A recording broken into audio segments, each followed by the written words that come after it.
Shalom, Tuhan kita adalah Tuhan yang baik, sebab Alkitab berkata God is love, Allah adalah kasih, dan itu dinyatakan dalam surat Yohanes yang pertama. Kemudian dikatakan juga bahwa He makes all things beautiful in its time. Ia membuat segala sesuatu menjadi indah pada saatnya masing-masing. Jadi kalau kita menyadari bahwa Tuhan adalah kasih, Dia selalu mau memberi yang terbaik buat kita, tapi Dia juga membuat segala sesuatu menjadi indah pada saatnya masing-masing. Dan menyadari kedua kebenaran ini, maka kita bisa berkata bahwa God is good all the time. Haleluya. Beriku hati untuk menyembah-Mu.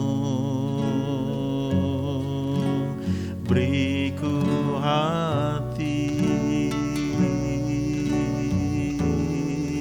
untuk mengasihi-Mu.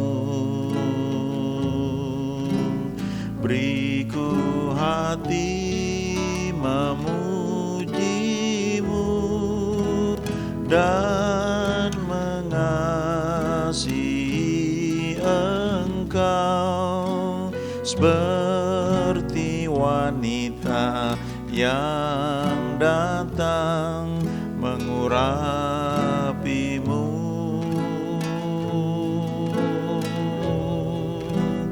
Beriku hati memuji-Mu dan mengasihi Engkau, seperti wanita yang datang mengurapi-Mu.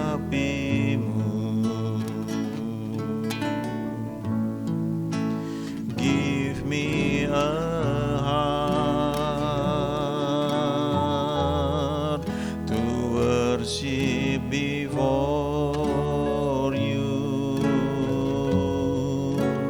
Give me a heart to love and adore You. Give me a heart to praise Your name and to love You just the same as the woman when she came to anoint You. Give me a heart to praise Your name and to love You just the same as the woman when she came to anoint You. Beriku hati memuji-Mu dan mengasihi Engkau, seperti wanita yang datang mengurapi-Mu.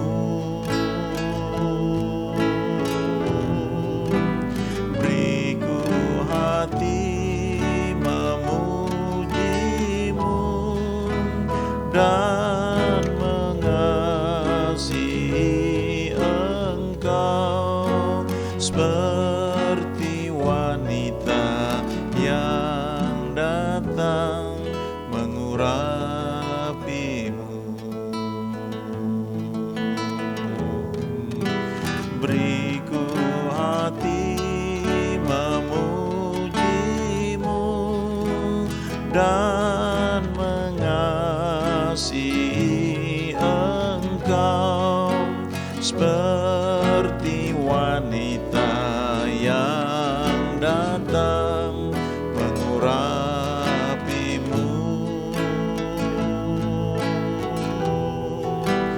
Beriku hati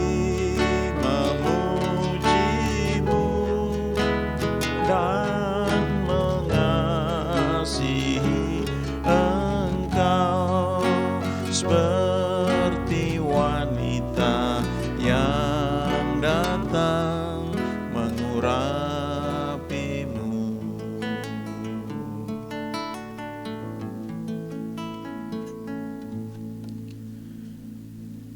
Ada satu kisah di Alkitab ya, dicatat di 3 kitab Injil, dan mungkin ini kisah bisa jadi kisah yang beda ya, tidak persis sama, tapi yang dicatat di masing-masing kitab Injil tersebut, baik di Lukas, Yohanes ya maupun di Markus, ada hal-hal yang bisa kita pelajari. Saya mau ajak kita lihat dari Lukas 7, dari ayat 36 sampai dengan 38. Sebenarnya ada ayat-ayat selanjutnya lagi, tapi yang saya mau tekankan ini, kita lihat di 3 ayat ini ya. Lukas 7 ayat 36 sampai dengan 38.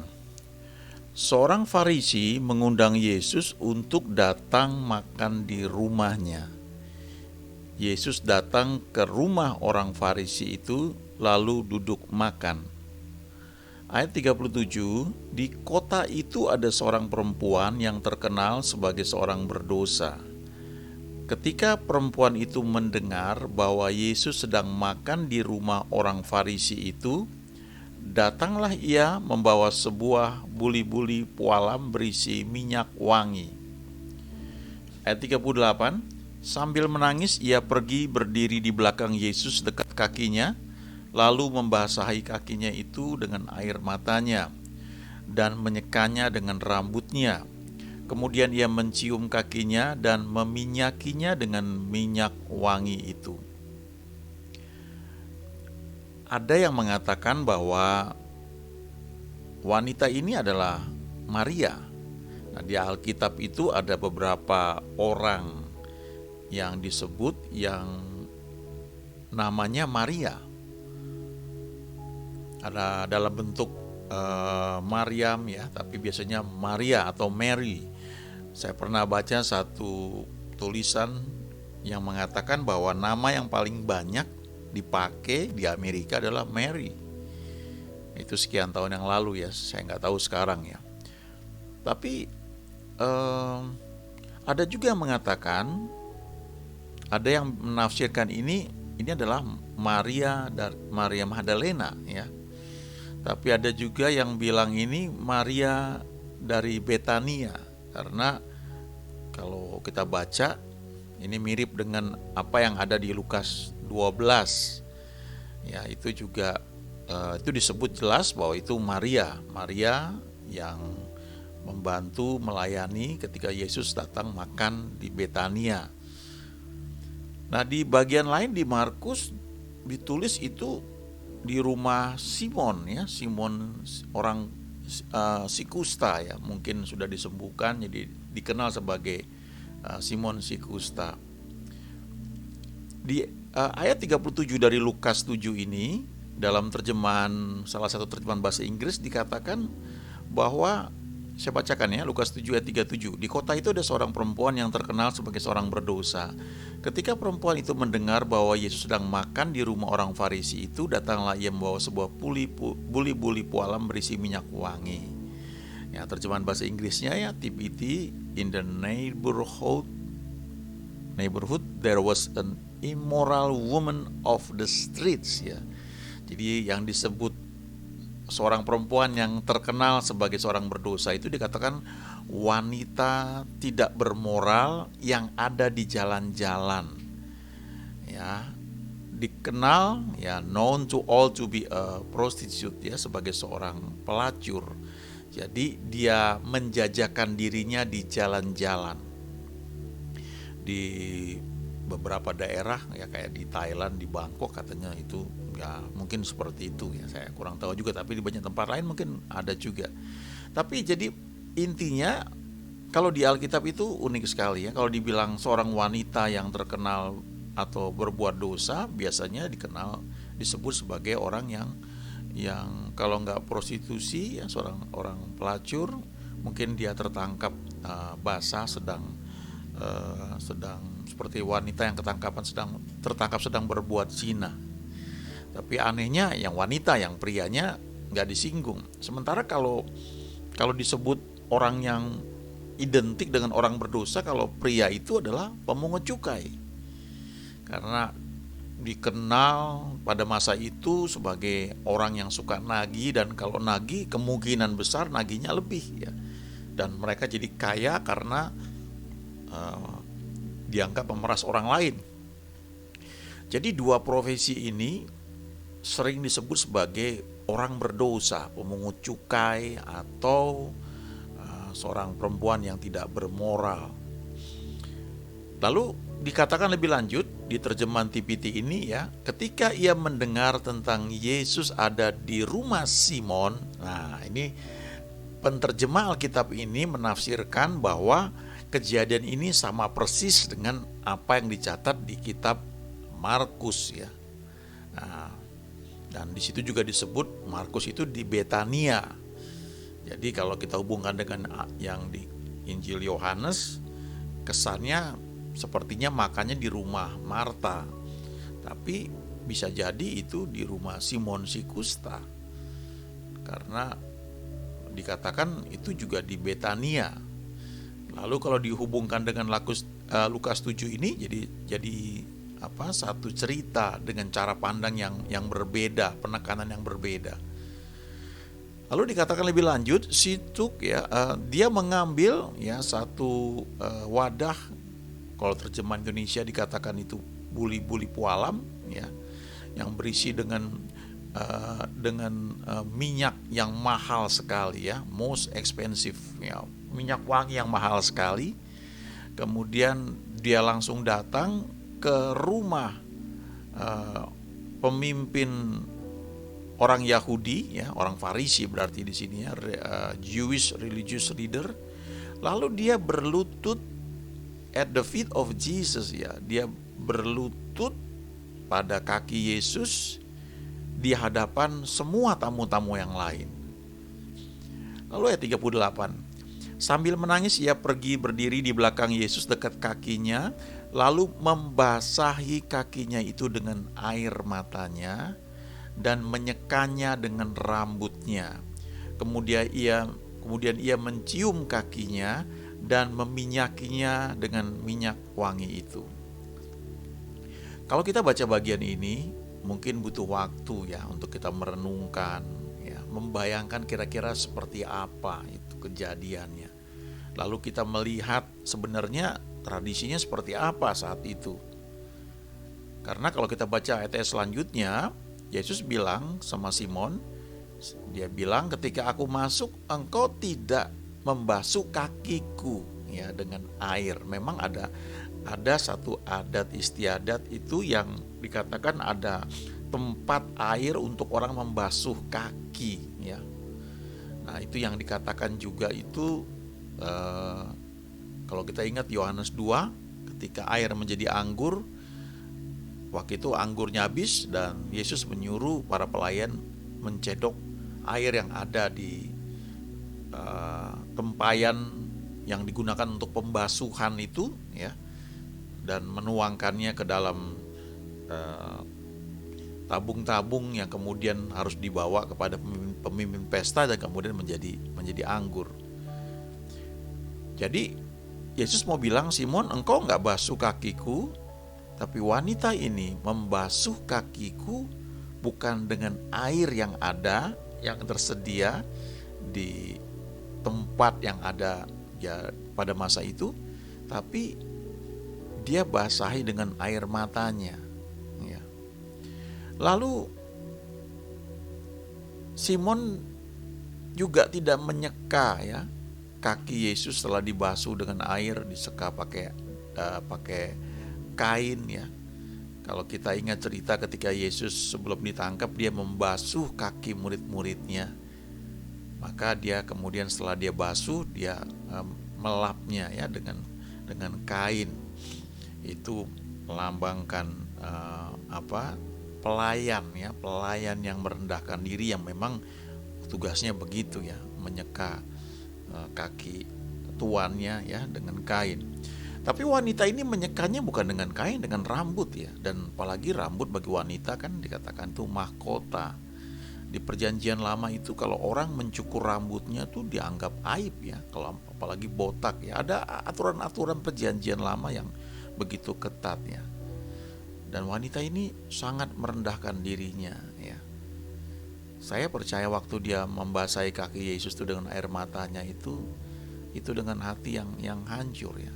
Mungkin dia menyadari dia orang yang sangat berdosa. Dia dikenal orang yang tidak bermoral ya. Dia datang, dia nggak punya kata-kata, dia cuma punya tindakan ya. Dengan air mata dia basahi kaki Yesus, kemudian dia seka dengan rambutnya sendiri, lalu dia mencium kakinya, kaki Yesus. Dan Yesus bilang sama Simon, aku masuk ke rumah ini, engkau tidak menyambut aku dan mencium aku. Ada satu tradisi itu juga ya, kalau kita perhatikan bahkan sampai sekarang di beberapa daerah di Indonesia, bahkan kecuali ketika sekarang zaman lagi pandemi, sebelumnya itu cipika-cipiki itu satu hal yang biasa ya. Wanita dengan wanita khususnya.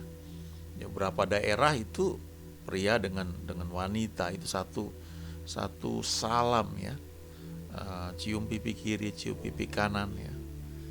Tapi kalau kita perhatikan di negara-negara tertentu, bahkan itu pria dengan pria ya.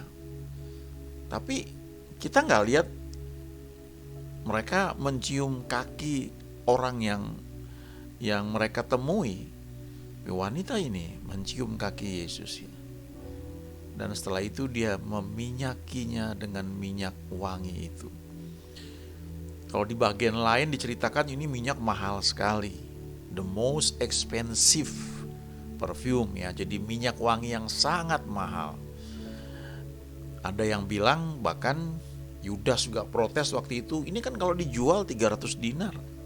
Nah, kalau upah seorang pekerja itu satu hari 1 dinar, jadi 300 dinar itu 300 hari. Dan kalau kita bagi dengan 12 ya, 12 bulan, maka ada 25 hari. 25 hari dalam 1 bulan itu hari kerja. 1 bulan 30 hari, anggap setiap minggu istirahat 1 hari. Jadi kurang lebih 25 hari setiap bulan dikali 12 1 tahun. Jadi itu upah setahun ya. Nah, lagu yang kita nyanyikan tadi ya, beriku hati untuk menyembahmu, untuk mengasihimu, dan dikatakan seperti wanita yang datang mengurapimu. Ada yang menarik ya, bahwa manusia itu terdiri dari roh, jiwa, dan tubuh ya. Roh itu yang sudah lahir baru yang bisa menyembah Tuhan. Allah itu roh, barang siapa yang mau menyembahnya harus menyembahnya dalam roh dan kebenaran. Tapi dalam tindakan sehari-hari, apalagi orang yang belum lahir baru, belum terima Yesus, maka manusia itu adalah makhluk jiwa yang dikendalikan oleh jiwanya. Karena jiwa itu di situ ada pikiran, ada kehendak, ada emosi. Dan orang-orang yang dikatakan berhasil dalam ukuran dunia adalah mereka yang membangun dirinya, self development ya, membangun dirinya. Apa yang dibangunnya? Jiwanya itu. Ya, dilatih cara berpikirnya, kemudian dibuat bagaimana punya kemauan yang kuat ya. Itu bisa mengalahkan segalanya. Di mana ada kemauan, di situ ada jalan. Lalu ada sisi emosi. Dan ada seorang hamba Tuhan yang saya kenal, dia juga belajar psikologi ya. Dia punya gelar doktor, ada 3 ya, ada dalam bidang bisnis, dalam bidang teologi, dan dalam bidang psikologi. Dan dia bilang manusia itu cenderung makhluk jiwa yang lebih kepada emosi ya, tergantung pada emosi, pada perasaan. Keputusan yang diambil itu, kehendak yang muncul itu sangat dipengaruhi oleh emosi. Dan emosi itu dibentuk oleh sistem berpikir, cara berpikir. Jadi kalau kita bisa merubah cara berpikir kita ubah seperti apa yang firman Tuhan katakan, maka emosi kita juga berubah, cara kita bereaksi itu berubah. Dan selanjutnya kita mengambil keputusan yang tepat. Tapi kalau kita belum belajar hal itu, atau kita biarkan menjadi orang yang moody ya, dikendalikan perasaan, maka menurut hamba Tuhan ini ya, sebagai seorang psikolog juga, dalam arti orang yang belajar psikologi ya, dia bilang bahwa manusia cenderung mengambil keputusan menurut emosinya, menurut perasaannya, lalu dengan pikirannya akan menyusun alasan, reason, membenarkan dirinya kenapa dia mengambil keputusan itu. Nah, jadi yang menarik juga adalah ketika seseorang tersentuh sisi emosinya, dia bisa bertindak melampaui akal pikiran, seperti yang wanita yang datang mengurapi Yesus ini. Sehingga bagi dia upah setahun itu nothing, gak ada artinya, dibandingkan dengan dia bisa mengurapi Yesus, menggunakan itu yang dibutuhkan waktu mungkin cuma beberapa menit dan hilang. Walaupun semerbak bau narwastu itu, ya minyak yang mahal itu tersebar ke seluruh ruangan tersebut ya. Ada satu prinsip di sini ya, ketika hati kita disentuh oleh kasih Tuhan, maka kita tidak terlalu hitung-hitungan. Dan itu terjadi tidak hanya pada wanita ini ya, yang dikenal sebagai seorang wanita yang tidak bermoral, seorang pelacur. Tapi itu terjadi juga pada orang yang dikenal sebagai pemungut cukai, namanya Zakheus. Dua orang ini punya kesamaan ya. Kalau kita baca kisah Zakheus, itu juga hal yang sama. Dia pemungut cukai dan dia laki-laki, ya beda dengan wanita ini. Tapi dia sama dengan wanita ini dikenal sebagai orang yang berdosa karena profesi pemungut cukai itu.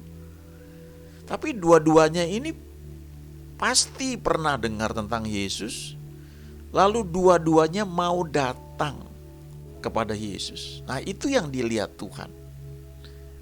Zakheus menyadari bahwa dia juga nggak layak, dia coba ingin lihat. Mungkin dalam hatinya ada kerinduan ya. Kalau aku bisa menjamu dia di rumahku, kalau dia mau menerima aku. Lalu karena dia pendek, dia lari duluan, dia naik pohon untuk bisa melihat seperti apa Yesus itu. Dan ketika Yesus lewat di bawah pohon itu, Yesus bilang, Zakheus turun, aku harus menumpang di rumahmu, aku harus datang di rumahmu. Lalu Zakheus sukacita sekali. Dan ketika Yesus datang, lagi makan, orang-orang mulai protes, Yesus ini makan di rumah orang berdosa. Nah, profesi pemungut cukai itu dianggap profesi yang seperti wanita pelacur ini ya. Cuma bedanya kalau yang wanita ini ada hukum yang mengatur ya, bisa ketangkep basah, bisa dirajam dengan batu. Ya, posisi wanita pada masa itu memang beda ya, tidak seperti yang di zaman sekarang. Tapi dari dua orang ini kita bisa belajar ya, dari wanita yang tidak bermoral ini, begitu punya kerinduan ingin berjumpa dengan Tuhan.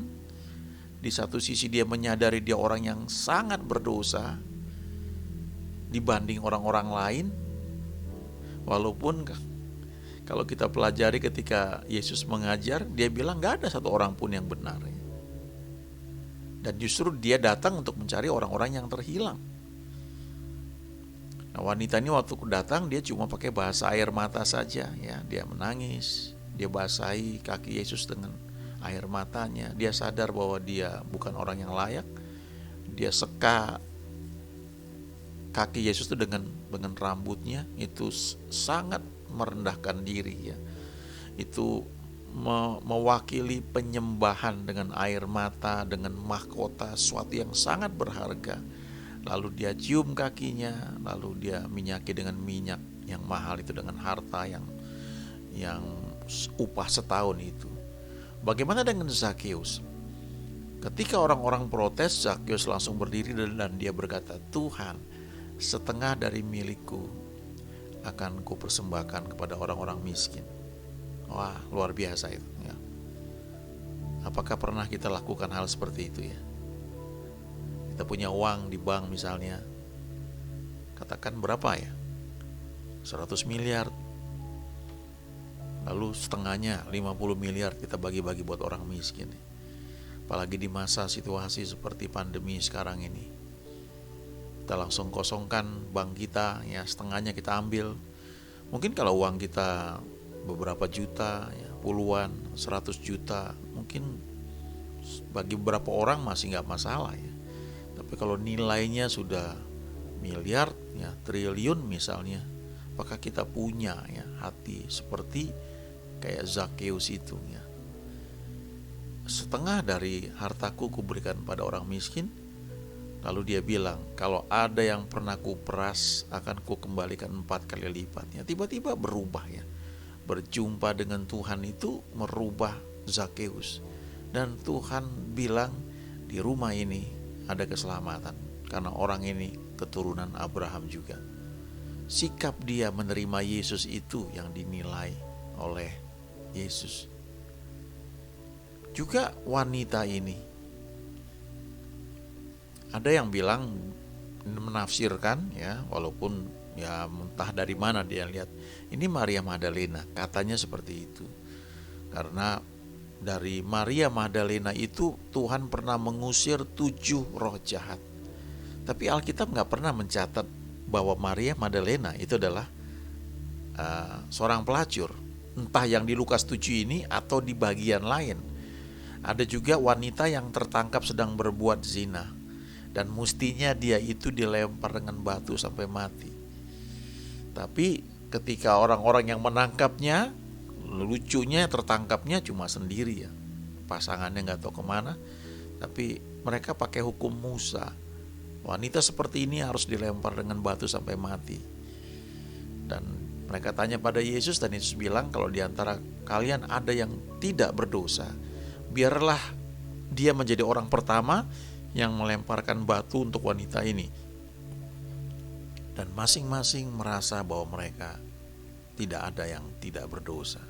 Hati nurani mereka menegur mereka, dan satu persatu mulai dari yang tua mereka pergi. Dan akhirnya wanita ini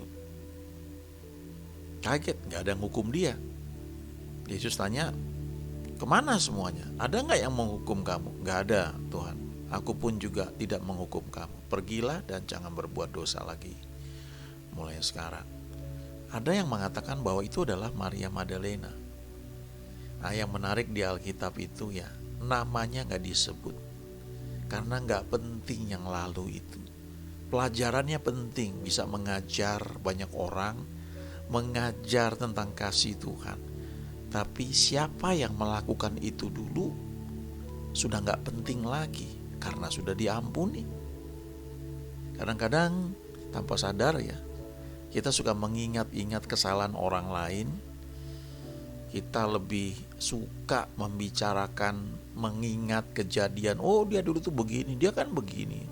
Kadang-kadang kita gak sadar, dan itu mengikat kita. Dan kita terbelenggu juga dengan hal-hal di mana kita pernah salah, pernah jatuh, karena nggak ada yang sempurna. Setiap orang pasti pernah ya berbuat salah. Apakah betul kita melakukan seperti yang Tuhan perintahkan? Apakah kita memang sempurna betul seperti Tuhan perintahkan kepada kita?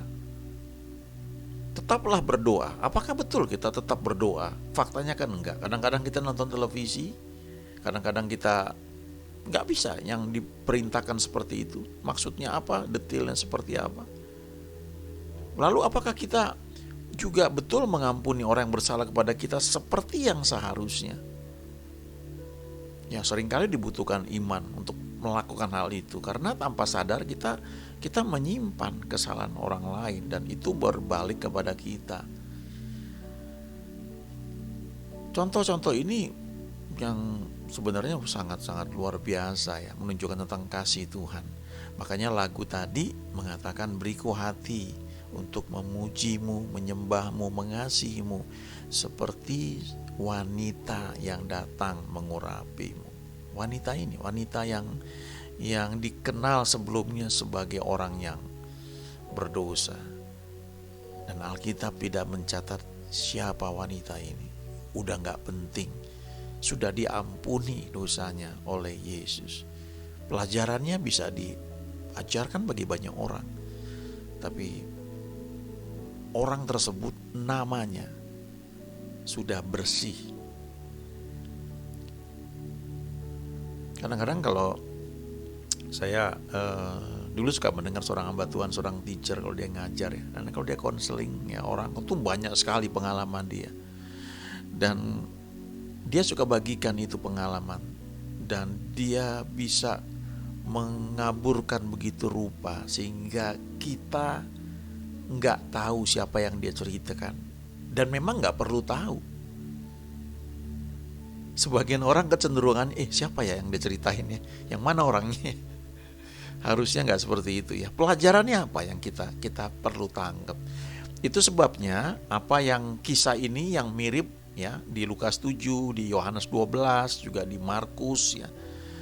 Markus 14 sebenarnya kadang-kadang agak beda-beda sedikit, dan mungkin kalau bagi orang yang mau teliti, kok ini catatnya nggak bener, ini kok nggak tepat ya pencatatannya. Bukan soal itu, tapi pelajaran apa yang kita dapat dari bacaan-bacaan tersebut. Karena kita nggak belajar tentang sejarah di sini. Ada sejarahnya, tapi kita mau belajar bahwa segala tulisan yang diilhamkan oleh Tuhan itu bermanfaat buat kita, mengajar kita. Dan biar kita memiliki hati seperti wanita ini, ya. Dan karena Tuhan melihat hati, kerinduan.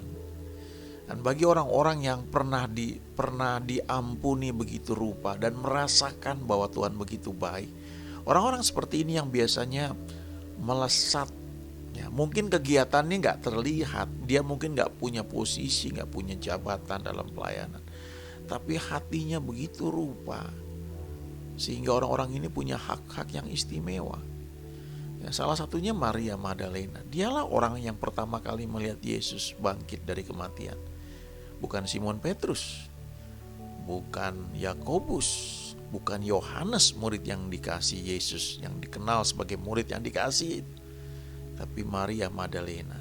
Gak disebut wanita ini siapa, walaupun ada yang menduga bahwa dia dulu seorang pelacur, tapi yang disebut adalah bahwa dari Maria Magdalena ini Tuhan pernah mengusir 7 roh jahat. Dan itu membuat Yesus itu sangat berarti bagi Maria Magdalena. Dan hati yang begitu nempel sama Tuhan itu yang membuat Yesus itu bisa muncul hanya untuk menunjukkan kepada Maria Magdalena bahwa dia hidup dan kamu gak perlu menangis lagi. Wow, Alkitab ini luar biasa ya. Kita bisa baca, membangkitkan iman, kita meraih apa yang kita perlukan, kesembuhan, mujizat dan sebagainya. Tapi di sisi lain kita bisa belajar tentang cinta kasih Tuhan, dan itu sangat-sangat luar biasa. Dan biar apa yang kita baca ya, kita dengar, kita renungkan, itu membentuk kita, menyadarkan kita kebenaran yang tertulis di surat Yohanes, bahwa Allah adalah kasih, God is love. Coba renungkan bagian ini. Kalau dia kasih, mana mungkin dia mau rancangan yang jahat buat kita. Jangan pernah berpikir bahwa Tuhan yang membuat gara-gara. No, kita manusia yang menolak dengan kehendak bebasnya, sehingga pagar perlindungan itu terbuka. Tapi firman Tuhan, Allah adalah kasih, tidak pernah berubah. Dan yang dikatakan di kitab Pengkhotbah 3 ayat 11a, bahwa He makes all things beautiful in its time, itu betul. Ia membuat segala sesuatu menjadi indah pada saatnya masing-masing. Dan oleh karena itu kita bisa berkata senantiasa bahwa God is good all the time. Haleluya. Amin.